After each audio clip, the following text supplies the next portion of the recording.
Le travail au noir n'est toujours pas, il me semble, légal.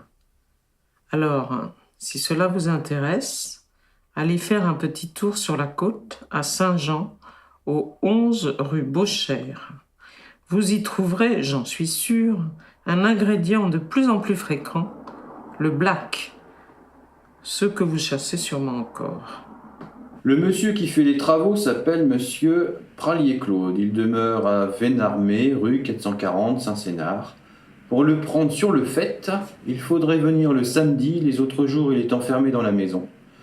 Ce que je vous écris est de source sûre, en espérant que vous pourrez faire quelque chose, cela pourrait sauver nos petites entreprises. Madame, monsieur, je vous informe d'un travail dissimulé pour la rénovation et l'aménagement d'un logement privé situé à Axaville.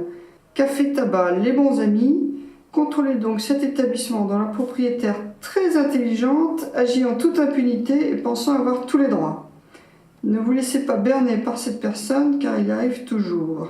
Je voudrais attirer votre attention sur les pratiques illégales de travail au noir de Monsieur Machin demeurant à tel endroit. Avant de vous faire parvenir cette lettre anonyme, j'en ai beaucoup discuté autour de moi et je pense que cet acte n'est pas de la délation mais plutôt un acte civique et qui est dans la loi sous l'article L. 82-21-5. Je suis chercheur d'emploi dans l'hôtellerie, cette personne travaille au noir et me prend ma place, tout en sachant qu'il est marié avec une femme demeurant à Reims. Faites le nécessaire s'il vous plaît, j'ai besoin de travailler pour élever ma famille. On retrouve un type de dénonciation assez classique, hein, malheureusement. Voilà, le fait qu'il soit marié, que sa femme travaille à Reims, là, qu'est-ce qu'on s'en fout, ça n'a aucun rapport avec la choucroute. C'est aussi très moralisateur, parce que lui, il a besoin de travailler, qu'il doit élever sa famille, alors l'autre, celui qui est dénoncé, lui, ne peut pas. Voilà. Donc c'est toujours... pareil, la situation individuelle de chacun, quelle qu'elle soit, même si elle est dramatique, ça ne justifie pas qu'on fasse des dénonciations pareilles, quoi. Autant le travail illégal peut nous intéresser parce que être déclaré, c'est quand même le premier droit du salarié. C'est la déclaration d'embauche auprès des organismes sociaux qui va générer tous les autres droits du salarié durant le contrat de travail et après le contrat de travail. Autant ce genre de dénonciation, en fait, la plupart du temps, n'amène absolument aucune action de notre part. Malheureusement, ça arrive souvent. Ça, c'est le genre de courrier qui nous horripile souvent à l'inspection du travail. Il y a tellement quelque chose de nauséabond qui accompagne ces courriers anonymes, parce que dans ce cas-là, si on assume, si on exige autant de contrôle, autant d'intervention des services de l'administration, si on est sûr de son bon droit dans le fait que c'est du travail au black, on n'a pas peur de donner son nom. La plupart des situations de travail dissimulé, c'est le non-paiement d'heures supplémentaires. C'est ça, la majorité du travail dissimulé. C'est pas les salariés qui ne sont pas déclarés. Ça existe, hein, il ne faut pas le nier. Mais la majorité des situations de travail dissimulé, c'est la dissimulation des heures supplémentaires. Et donc, et ça concerne tout le monde, tous les salariés, tous.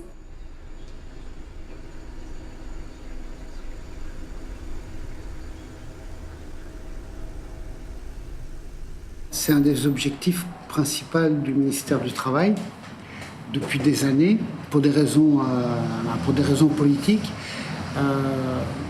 Pour moi, c'est un boulot, une de nos missions parmi d'autres. Parce que le salarié qui n'est pas déclaré, il subit un préjudice.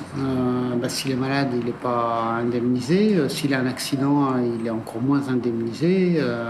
Il ne cotise pas pour la retraite et son employeur non plus, etc. Donc, c'est une activité parmi d'autres. Simplement pour des raisons politiques et de stigmatisation, ça a été mis en avant comme une de nos missions essentielles depuis de nombreuses années, à tel point qu'il y a un service spécialisé et à tel point que cet aspect particulier, c'est 400 pages dans le Code du travail, est quasiment plus contrôlé que toutes les autres pages, quoi. Et ça, c'est un vrai problème. Et après, il y a une coordination entre les différents services de contrôle, notamment avec l'URSSAF et la police, qui fait que les collègues qui sont plus particulièrement affectés à cette mission, c'est-à-dire qui font que ça, se trouvent embarqués parfois dans des situations qui sont éthiquement anormales, je trouve.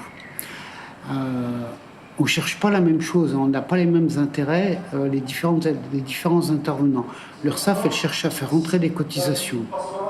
Nous, on cherche à sanctionner les employeurs qui n'ont pas respecté le minimum de leurs obligations d'employeur. La police cherche parfois à faire des rafles pour obtenir leur quota de travailleurs étrangers sans titre à faire expulser.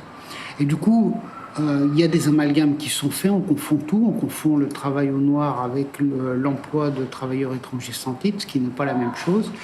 Tout ça dans un contexte de forte médiatisation, puisque parfois ces contrôles sont filmés. Si le gouvernement et même le ministère du Travail veulent monter des opérations de police pour reconduire des étrangers aux frontières, c'est sans nous, ça. C'est sans nous. Ça peut pas être avec nous, ça. Autre chose, quoi. Nous, on s'occupe du droit du travail, du droit des travailleurs, et on contrôle les assujettis qui sont les patrons. Je pense que c'est assez simple, il faut quand même revenir aux fondamentaux, aux principes. Je pense que c'est bien de savoir dans quelle maison on habite, quoi, quand même. On n'est pas SDF, hein. On habite dans une maison, hein. À l'inspection du travail, c'est pas qu'on fait pas n'importe quoi, parce que je ne veux pas dévaloriser d'autres corps de contrôle, mais c'est pas notre mission, ça. Nous, on sert à chaque fois d'ouvre-boîte. D'ouvre-boîte, ouvre-entreprise, quoi. On peut rentrer de jour comme de nuit.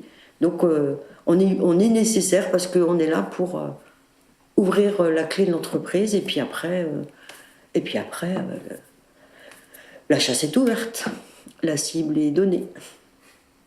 Le salarié qui voit des agents de l'inspection du travail participer à ce type de contrôle commun avec tous les services, comment est-ce qu'il positionnera l'inspection du travail? Est-ce qu'il saura que, justement, quand s'il veut se plaindre qu'il n'est pas déclaré, c'est à l'inspection qu'il pourrait venir? Et quand il a vu ça, est-ce qu'on peut penser qu'il va venir nous voir quand il doit s'imaginer, en nous voyant là-dedans, qu'on va l'arrêter ou je ne sais pas? Les travailleurs non déclarés ou pour lesquels on ne paye pas de cotisation sociale, ce sont les victimes, parce que c'est des gens qui n'ont pas de protection sociale, qui n'ont pas de retraite, en tout cas liée à leur activité de ce moment-là. Ce sont les victimes. C'est les victimes aussi du fait qu'en général, ça va avec une exposition à des risques. Les gens qui ne sont pas déclarés, ils ne sont pas non plus protégés. Donc c'est les victimes. Mais quand on intervient, quand on est agent de contrôle, qu'on intervient dans ces domaines, sur une situation non déclarée, la victime, on prend le risque de la victimiser encore plus, c'est-à-dire en sanctionnant bien sûr l'employeur et pas le salarié. Bon, évidemment, c'est l'employeur qui va être sanctionné. Mais en sanctionnant l'employeur, si on fait cesser la situation, ça veut dire que le travailleur au noir qui avait un boulot, le boulot il l'aura plus, puisque le patron il pourra plus, en tout cas, il ne faudra plus que ça se voit de la même manière. Donc, est-ce que tu as un revenu? Il n'y aura plus de revenu. Si on réfléchit bien, il y a une contradiction parce qu'au fond, le travail dissimulé, c'est l'aboutissement total de la précarisation la plus infernale. Donc il faut faire quelque chose. Mais quand on intervient, il faut savoir qu'on casse des œufs. Donc le côté on fait pas d'omelette sans casser des œufs, il faut avoir beaucoup de recul pour pouvoir l'accepter en disant ouais, c'est comme ça, tant pis.